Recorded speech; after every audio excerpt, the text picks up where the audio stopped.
ಆಶ್ರಯಿಸಿಕೊಂಡಿದ್ದೇನೆ. ನೀವು ದುಷ್ಟರು ಕತ್ತಲಲ್ಲಿ ಯಥಾರ್ಥ ಹೃದಯವುಳ್ಳವರನ್ನು ಕೊಲ್ಲಬೇಕೆಂದು ಬಿಲ್ಲು ಬೊಗ್ಗಿಸಿ ಎದೆಗೆ ಬಾಣವನ್ನು ಹೂಡಿದ್ದಾರೆ. ನೋಡಿರಿ, ಪಕ್ಷಿಗಳಂತೆ ನಿಮ್ಮ ಬೆಟ್ಟಗಳಿಗೆ ಓಡಿ ಹೋಗಿರಿ.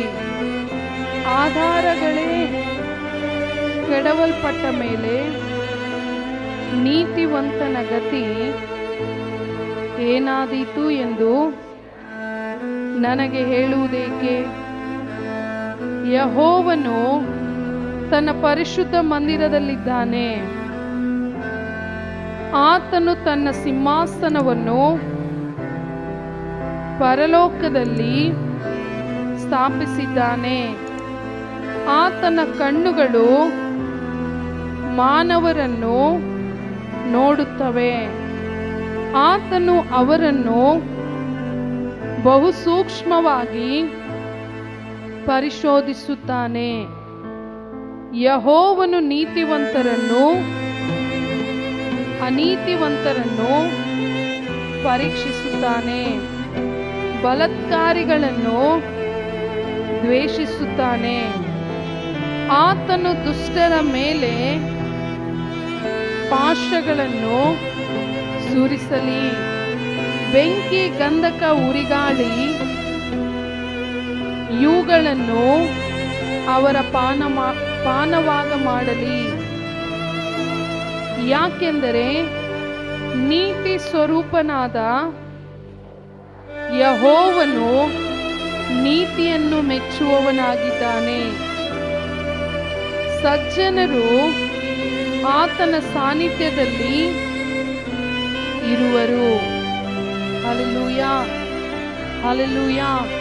ದೇವರಿಗೆ ಸ್ತೋತ್ರವಾಗಲಿ. ಇಲ್ಲಿ ಯೆಹೋವನ ಶರಣರಿಗೆ ದುರ್ಗತಿ ಇಲ್ಲವೆಂಬುದು ಪ್ರಧಾನ ಗಾಯಕನ ಕೀರ್ತನೆಯ ಸಂಗ್ರಹದಿಂದ ತೆಗೆದದ್ದು, ದಾವೀದನು ಬರೆದಂತ ಈ ಒಂದು ಕೀರ್ತನೆ. ಹಲ್ಲೆಲೂಯಾ.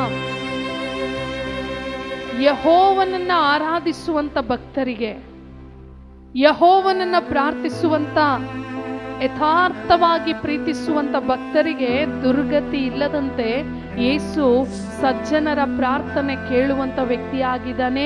ನ್ಯಾಯವಾದ ನಿರ್ಣಯವನ್ನ ಕೊಡುವಂತ ವ್ಯಕ್ತಿಯಾಗಿದ್ದಾನೆ ಎಂಬುದಾಗಿ ದಾವೀದನು ಕುರಿತಾಗಿ ಇಲ್ಲಿ ಭಕ್ತನು ಬರೆದಂತ ಕೀರ್ತನೆ ಈ ಕೀರ್ತನೆಯಾಗಿದೆ. Hallelujah, hallelujah.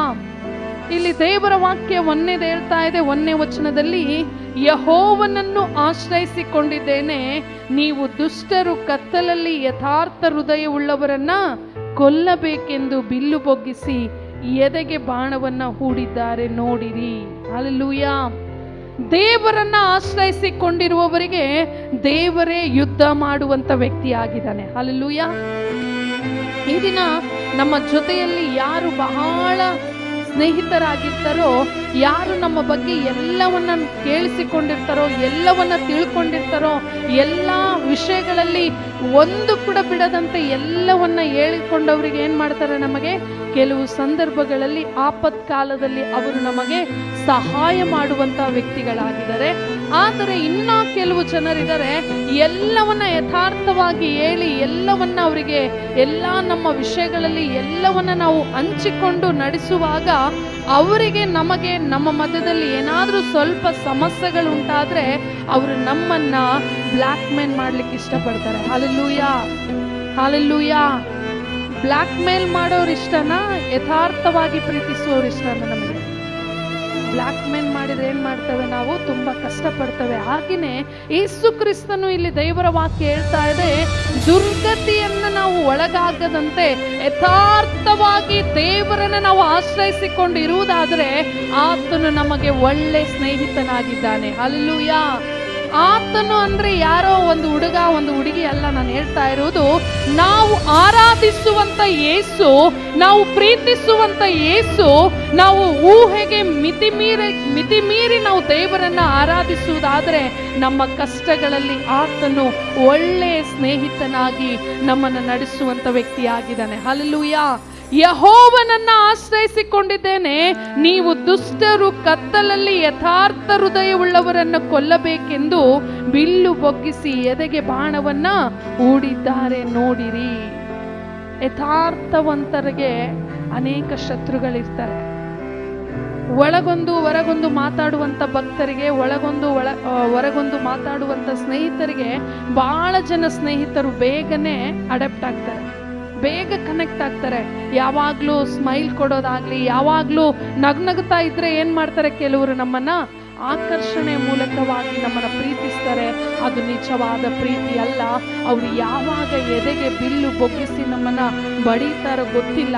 ಆದರೆ ಅಂತ ದುರ್ಗತಿಯಲ್ಲಿರುವಂತ ಭಕ್ತರ ಜೊತೆಯಲ್ಲಿರುವುದಕ್ಕಿಂತ ಯಥಾರ್ಥವಾಗಿ ಪ್ರೀತಿಸುವಂತ ಯೇಸುವಿನ ಪ್ರೀತಿಗೆ ನಾವು ಮೊರೆ ಆದ್ರೆ, ಯೇಸುವಿನ ಪ್ರೀತಿಗೆ ನಾವು ತಲೆಬಾಗಿ ಆತನನ್ನ ಪ್ರೀತಿಸುವುದಾದರೆ, ಆ ಬಿಲ್ಲು ಬೊಗ್ಗಿಸಿ ಬಡಿಯುವಂತ ಜನರ ಮಧ್ಯದಲ್ಲಿ ನಮ್ಮನ್ನ ತಪ್ಪಿಸಿ ಆತನು ಶ್ರೇಷ್ಠವಾದಂತ ಭಕ್ತರನ್ನಾಗಿ ನಮ್ಮನ್ನ ಮಾಡಲಿಕ್ಕೆ ಶಕ್ತನಾಗಿದ್ದಾನೆ. Hallelujah, hallelujah.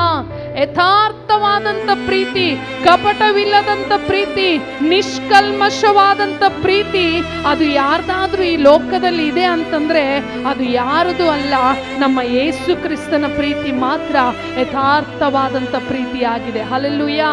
ಶ್ರೇಷ್ಠವಾದಂತ ಪ್ರೀತಿ, ಹಾಲಿಗಿಂತ ಇನ್ನೂ ಬೆಳ್ಳನೆ ವಸ್ತ್ರಕ್ಕಿಂತಲೂ ಅತಿ ಮಧುರವಾದಂತ ಪ್ರೀತಿ ಯೇಸು ಕ್ರಿಸ್ತನ ಪ್ರೀತಿ ಮಾತ್ರನೇ. ಹಲ್ಲೆಲೂಯಾ.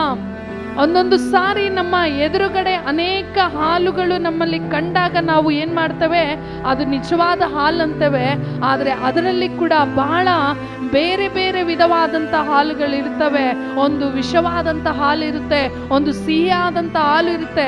ಆದರೆ ಅದರ ಒಂದು ಟೇಸ್ಟನ್ನು ನೋಡುವಾಗ ನಮಗೆ ಹೆಂಗೆ ಗೊತ್ತಾಗುತ್ತೋ ಹಾಗೆಯೇ ಯೇಸುವಿನ ಪ್ರೀತಿಯನ್ನು ನಾವು ರುಚಿ ನೋಡಿ ಆತನ ಪ್ರೀತಿಗೆ ನಾವು ದಾಸರಾದರೆ ನಮಗೆ ಶಾಶ್ವತ ಪ್ರೇಮವನ್ನು ದೇವರು ಕೊಡ್ಲಿಕ್ಕೆ ಶಕ್ತರಾಗಿದ್ದಾರೆ. ಹಲ್ಲೆಲೂಯಾ.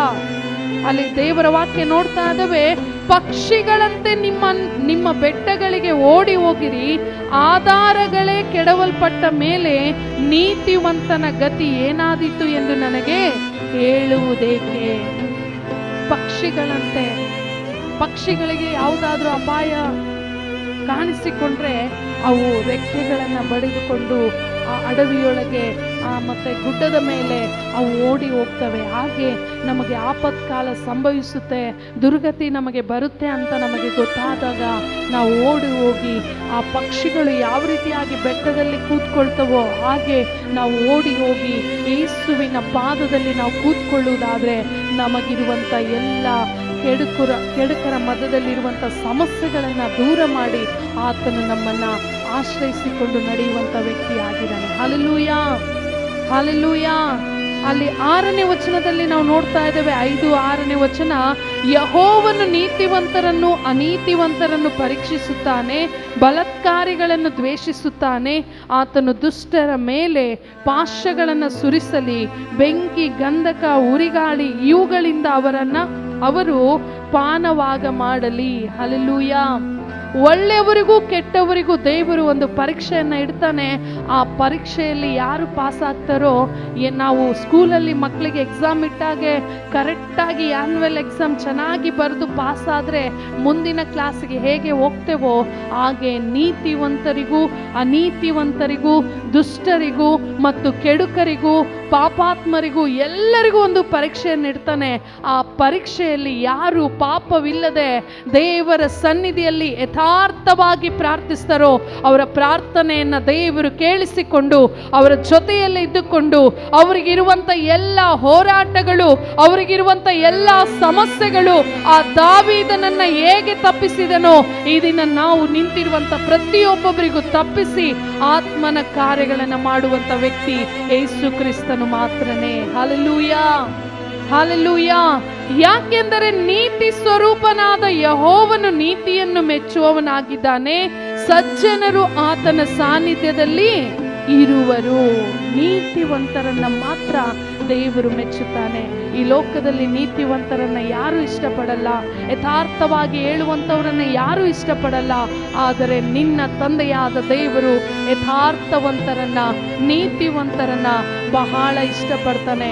ಈ ಲೋಕದ ಸ್ನೇಹಗಳು ನಮಗೆ ಮೋಸವಾಗಿರಬಹುದು, ಈ ಲೋಕದ ಪ್ರೀತಿಗಳು ವ್ಯರ್ಥವಾಗಿರಬಹುದೇನೋ, ಆದರೆ ಯೇಸುವಿನ ಪ್ರೀತಿ ಶಾಶ್ವತವಾದಂಥ ಪ್ರೀತಿ, ಯೇಸುವಿನ ಪ್ರೀತಿ ಕಲ್ಮಶವಿಲ್ಲದಂಥ ಪ್ರೀತಿ, ಅದು ಮೆಚ್ಚುವಂಥ ಪ್ರೀತಿಯಾಗಿದೆ. ಹಲ್ಲೆಲೂಯಾ. ಈ ಲೋಕದಲ್ಲಿ ಅಂದ ಚಂದ ಒಳ್ಳೆ ನಾವು ರೂಪವಾಗಿದ್ರೆ ಮಾತ್ರ ನಮ್ಮನ್ನು ಜನರು ಇಷ್ಟಪಡ್ತಾರೆ. ಆದರೆ ನಮಗೆ ಪರಲೋಕಕ್ಕೆ ಹೋಗ್ಲಿಕ್ಕೆ ಯಾವ ಅಂದ ಬೇಕಾಗಿಲ್ಲ, ಯಾವ ಚಂದ ಬೇಕಾಗಿಲ್ಲ. ಯೇಸುವಿನ ಆತ್ಮ ನಮ್ಮಲ್ಲಿರುವುದಾದ್ರೆ ಆತನು ಪರಲೋಕ ರಾಜ್ಯದಲ್ಲಿ ನಮ್ಮನ್ನು ಸೇರಿಸುವಂಥ ವ್ಯಕ್ತಿಯಾಗಿದ್ದಾನೆ. Hallelujah, hallelujah. ನಾವು ಕಣ್ಣುಗಳನ್ನು ಮುಚ್ಚಿಕೊಂಡು ಸ್ವಲ್ಪ ಸಮಯ ಆರಾಧನೆ ಮಾಡಿಕೊಳ್ಳೋಣ. ಈ ಆರಾಧನೆ ಬಹಳ